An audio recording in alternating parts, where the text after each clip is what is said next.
Aqui, Natália Brasil, Rádio Roquete.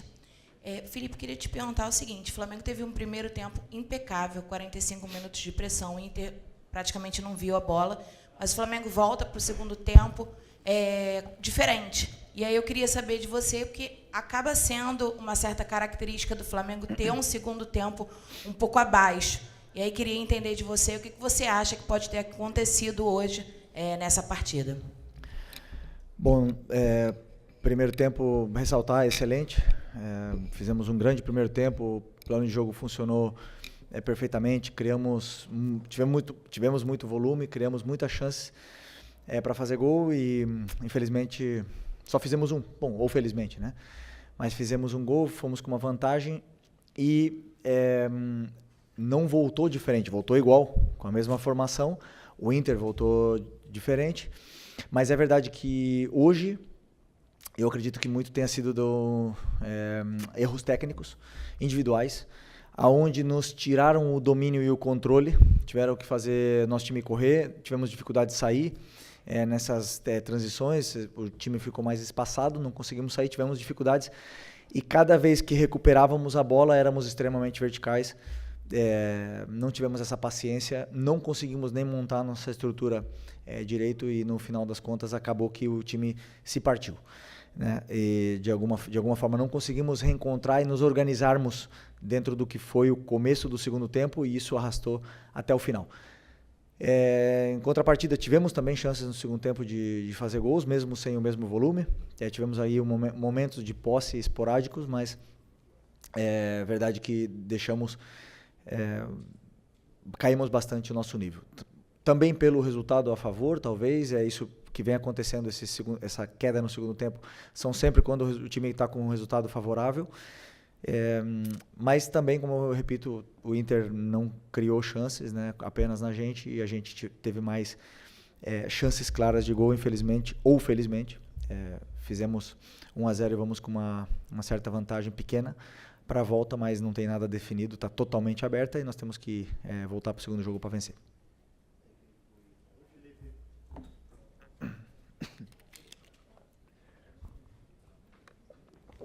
Oi, Felipe, Sérgio Lobo aqui. Teu próximo adversário é o de hoje. E depois, na semana que vem, também é o de hoje. O que esse jogo de hoje pode mostrar para você, para o jogo de domingo, que é uma competição diferente, o Flamengo é o líder do campeonato, e para a volta na semana que vem? Você já falou um pouquinho da vitória, do placar e da vantagem. Eu queria saber de você se tudo que foi hoje aqui, para quarta-feira que vem, foi suficiente para você. O suficiente em que sentido, desculpa? Em termos do placar e da vantagem que o Flamengo está levando para o jogo da quarta-feira. Então, primeiro, começar por essa pergunta, para mim não. Claro que queríamos fazer um resultado melhor, mas também não é ruim, né? Vamos com uma vantagem. E conseguimos uma vantagem, conseguimos ganhar vencer e dominar uma grande equipe, como é a do Inter, né? Que tem uma forma de jogar também de controle de jogo, de volume, de posse, e no final das contas a gente teve mais, só que não se traduziu em gols. Portanto, eu acho que foi um resultado justo e vamos com essa vantagem mais na cabeça, vamos ir para vencer o jogo, porque foi a mesma coisa que em todas as vezes que nós chegamos com vantagem nas competições, diga-se na Copa do Brasil do ano passado, na final, e fomos para vencer. E esse não tem que ser o nosso pensamento. E a outra, não lembro. Domingo?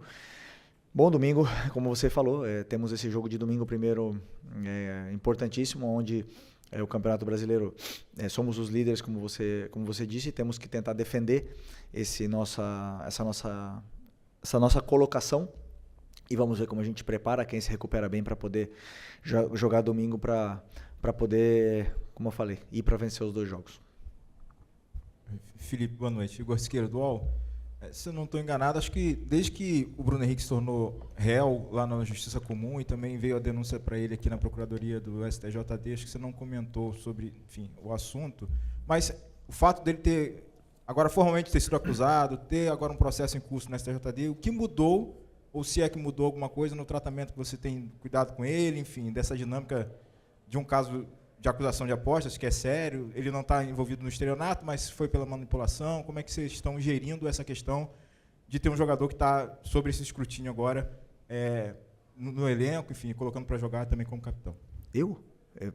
Meu tratamento com ele é o mesmo, ele tem a presunção de inocência e até que não seja julgado, ele é inocente. Julgado e condenado, ele é inocente. Felipe, Eduardo Gabardo, da Rádio Gaúcha. O Roger, há pouco aqui, falou que trabalhou com as duas possibilidades de escalação do Flamengo, né? Ou o Pedro ou o Bruno Henrique, e quando saiu a escalação procurou ali fazer o ajuste necessário.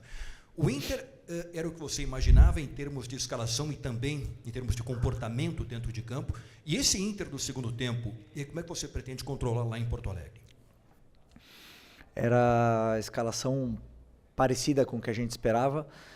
No final das contas, vaza tudo lá e aqui, né? Então, não tem muito mistério enquanto a isso. Tentei segurar ao máximo a escalação do Bruno e foi puramente em plano de jogo em função do que eu acreditava que poderia encontrar no campo e como poderia explorar melhor o jogo contra o Inter, a entrada do Bruno e a saída do Pedro da equipe. Ainda tenho que analisar o jogo com calma, ver o que aconteceu, mas eu acredito que tem muito, além de ter mérito do Inter, tem muito demérito nosso nessa nossa queda do segundo tempo. Acho que tem muita coisa nossa mesmo, de detalhes micro para corrigir, para a gente poder sair dessa pressão que o Inter fez no segundo tempo. Felipe, Raiza Simplício aqui da Gol Brasil e da revista Placar. Você falou sobre essa queda de rendimento no segundo tempo, até você citou a questão de demérito também do Flamengo. Eu queria levar isso para um pouco mais amplo e juntar os últimos jogos, né? O Flamengo tem feito um tempo muito bom e um outro tempo nem tão bom assim. Eu queria entender contigo se você entende que ainda falta encontrar esse equilíbrio nos dois tempos, ou se de fato é só mérito do adversário. E eu sei que com as contratações, com como é a torcida do Flamengo, sempre espera um Flamengo que faça mais gols, né? E recentemente o Flamengo tem até vencido jogos, mas não tem conseguido esse placar mais elástico, fazer mais gols, ganhar de uma diferença maior, digamos assim. Você acredita que o Flamengo pode chegar ainda nesse patamar de vencer os jogos com mais tranquilidade, ou pela competitividade desse momento da temporada não é algo tão fácil assim? O Campeonato Brasileiro e a Libertadores, mas principalmente o Campeonato Brasileiro, é o campeonato mais competitivo do mundo. Para mim é muito difícil jogar, muito difícil. O problema são as expectativas, né, que se geram em função do adversário que pisa no Maracanã. Todo mundo acha que vai ser goleada, e não é fácil. Vimos o Santos vencendo o líder, até o vice-líder Cruzeiro no outro dia. Não sei que outro time também roubou pontos, o próprio Mirassol, que empatou com o Palmeiras fora. Ceará, então, o Ceará acho que venceu o Santos, o Cruzeiro também, foi. Então, não tem jogo fácil no Brasil. Agora, querer ganhar e golear todos os jogos é uma coisa totalmente irreal, não existe. É claro que existe algumas super equipes no mundo que conseguem fazer um campeonato extraordinário assim, mas no final das contas o Campeonato Brasileiro é muito competitivo, existem muitas coisas que fazem a equipe oscilar, muitos fatores externos que fazem a equipe oscilar, como viagem, lesões, o adversário principalmente. Então, claro que ganhar não é fácil. Eu valorizo cada vitória, mesmo que seja de 1-0, valorizo muito e espero que o torcedor também. Não me lembro o que tu falou no começo já. Sobre o equilíbrio dos dois tempos. O Flamengo tem tempo e talvez outro tempo nem assim, difícil diagnosticar, porque eu também acho que são vários fatores, né?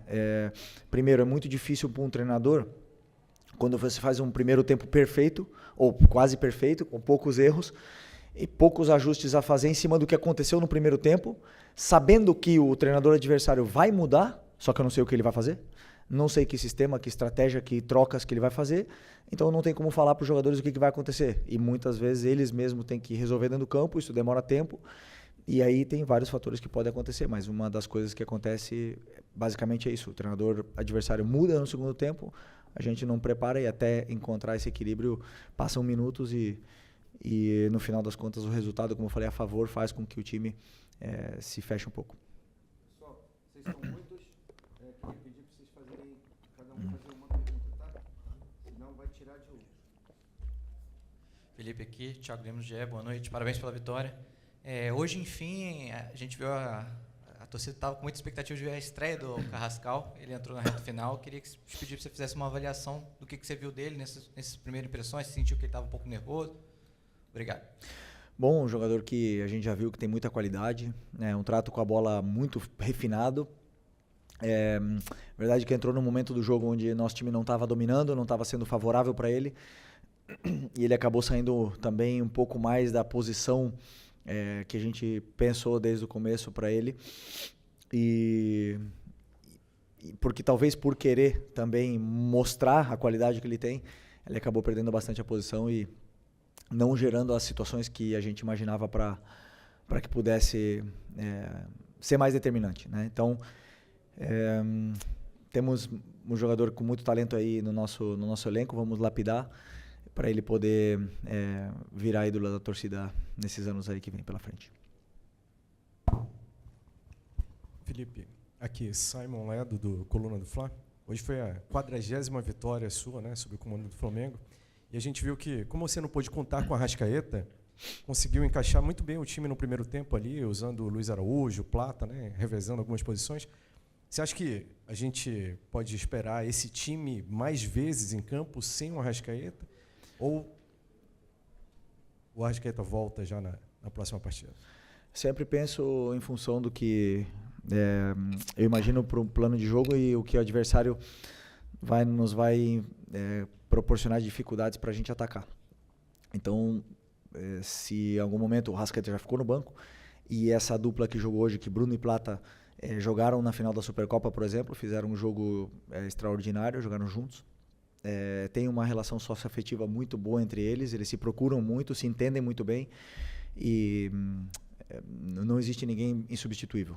Agora, nós estamos falando do que é provavelmente, do lado do Caio Jorge, esse ano, o melhor jogador do Brasil, né, que é o Arrascaeta. Então, estamos falando de um craque diferenciado, que temos que tentar tirar o máximo de rendimento dele e deixar ele sempre fresco para poder performar da forma que ele está performando. Felipe Gil, Rádio Superando Gigantes Esporte, boa noite, parabéns pela vitória. Felipe, conversando com os torcedores na parte externa do Maracanã, eu percebi que muitos se preocupam com o Flamengo, quando vê um Flamengo que joga muito horizontal, às vezes está depois do campo ali com a bola, mas recua para o meio, depois volta para o Rossi, né? Muita gente meio que falando isso, eu percebi, hoje já de algum tempo já vem falando. E hoje eu percebi um Flamengo mais agudo, um Flamengo que você com certeza treinou para isso, né? Bolas mais longas. E quando o Flamengo vem assim, eu vejo um time muito mais perigoso e também mais veloz, né? Porque eu acho que um Flamengo, com a qualidade de jogadores que tem, saindo com uma certa rapidez, pode surpreender o adversário. Então, a minha pergunta está dentro desse contexto. Você acha que o Flamengo que você quer é um Flamengo mais veloz ou mais cadenciado mesmo, como você tem trabalhado? Obrigado. Boa pergunta. Eu penso sempre no que são as características dos jogadores que eu tenho. E não posso pedir velocidade para jogadores que não são velozes, né? Então, dependendo dos jogadores que estão no campo ou que eu tenho disponível, ou que eu tenho pensado para um plano de jogo determinado, a gente faz o plano de jogo. Então, eu sempre penso em potencializar as características dos jogadores que eu tenho na equipe, né? Então, por exemplo, se eu tenho o Arrascaeta, que é um jogador de bola no pé, de jogar entre linhas, de girar, de se associar, eu não posso pedir para ele ficar atacando o espaço, porque eu vou tirar a característica dele e eu vou matar ele depois para fazer outras coisas. Então, eu adapto sempre o que são as características dos jogadores para o modelo de jogo. E em função da pergunta que você começou a falar sobre a preocupação do torcedor, eu entendo, mas o jogo, os espaços estão onde o adversário nos concede o espaço. Se o adversário não concede espaço por dentro, nós não vamos entrar por dentro. Nós temos que circular a bola de lado a lado e de uma forma que talvez o torcedor goste menos, que é em U. Se o adversário espera dentro da área, não tenha espaço para atacar. Não vamos poder atacar espaço. É outro tipo de jogo. Então, nosso time sempre vai jogar nosso time, todos, vão jogar em função dos espaços que o adversário nos conceda. Ninguém consegue marcar tudo, então eu sempre penso o futebol dessa forma. Boa noite, Felipe. Aqui, Sidão Marinho da Litoral News. Antes do jogo, você deu uma entrevista e disse que era o jogo mais importante do Flamengo na temporada. Pela frente são mais 2 duelos contra o Internacional. O Roger há pouco deu uma entrevista e disse que o foco maior do Inter vai ser na Copa Libertadores, mas que ele ainda vai analisar a escalação que vai colocar em campo pelo Campeonato Brasileiro. Mata-mata tem aquela questão da urgência, ainda mais que o Flamengo já caiu da Copa do Brasil, mas no Campeonato Brasileiro a prioridade igual da Libertadores e o Flamengo querendo manter a liderança. O que você está pensando da equipe para esse jogo do fim de semana e o que a sua escalação pode influenciar no jogo da quarta? Tanto no físico dos jogadores, mas também no entendimento tático do Roger Machado, porque são 3 jogos seguidos e acaba que um acaba trazendo lições para o outro compromisso. Obrigado.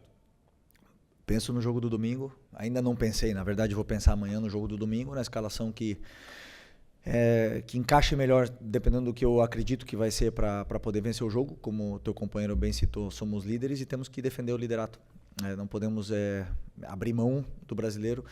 E eu acredito sim que temos um elenco para ir e tentar vencer os 2 jogos. Tem jogadores muito fortes que aguentam e vamos com força máxima para os 2 jogos. Felipe, tudo bem? Boa noite. Aqui no meio, Gabriel Orfa, canal Paparazzo, Rubro Negro, Revista Placar.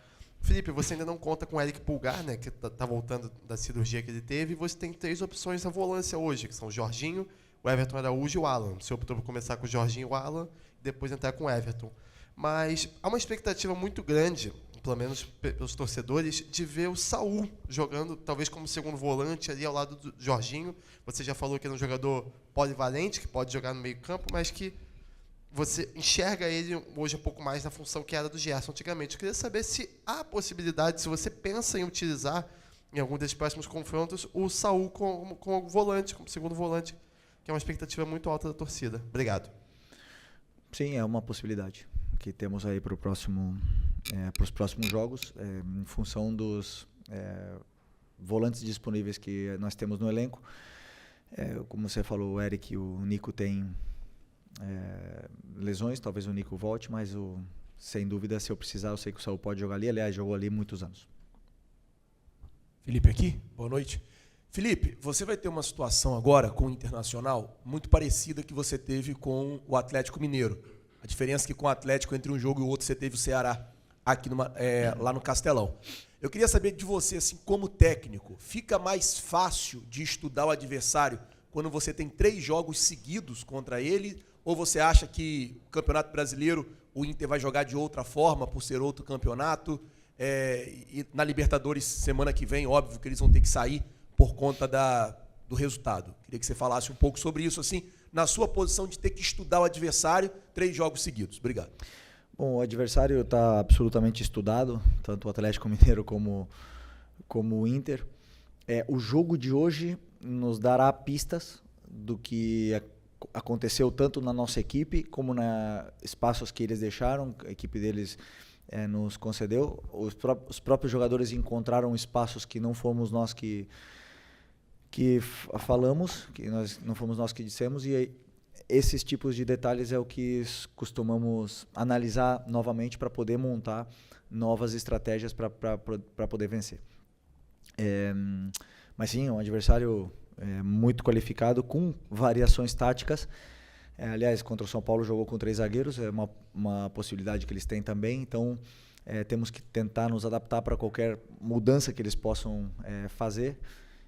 E nós também, fazer mudanças para ajustes, não mudanças, ajustes para melhorar nosso plano de jogo do que foi no nosso jogo de hoje.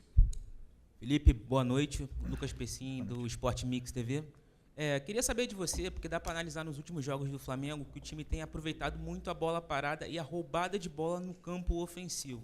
Se esse é um pedido seu para o Flamengo manter esse tipo de jogo da bola aérea, da bola parada e também da roubada de bola, porque o Flamengo, com esse elenco que tem, muitos cobram mais criação. O que você tem mais pedido para o seu elenco?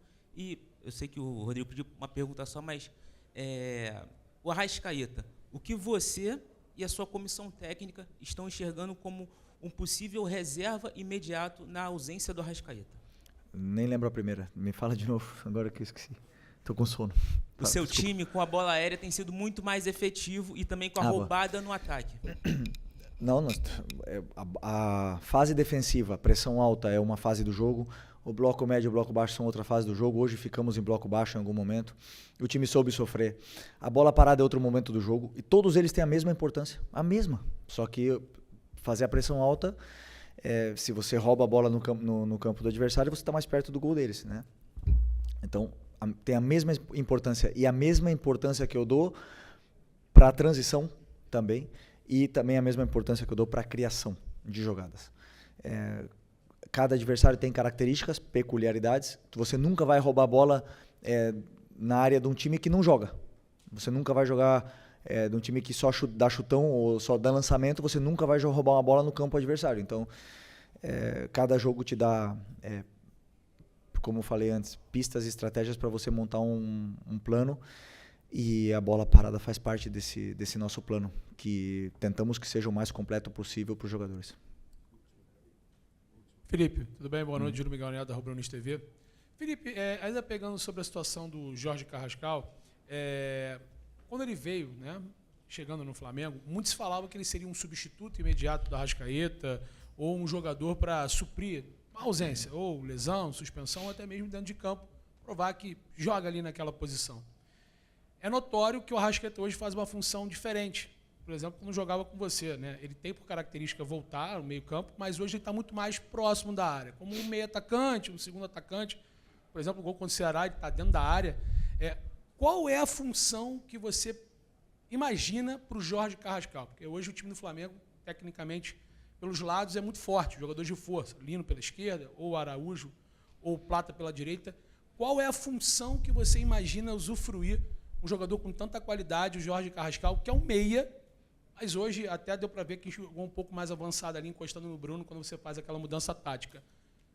Carrascal, ele é substituto do Arrascaeta de hoje ou de quando você jogava com ele? Porque está nítido que o posicionamento do Arrasca mudou.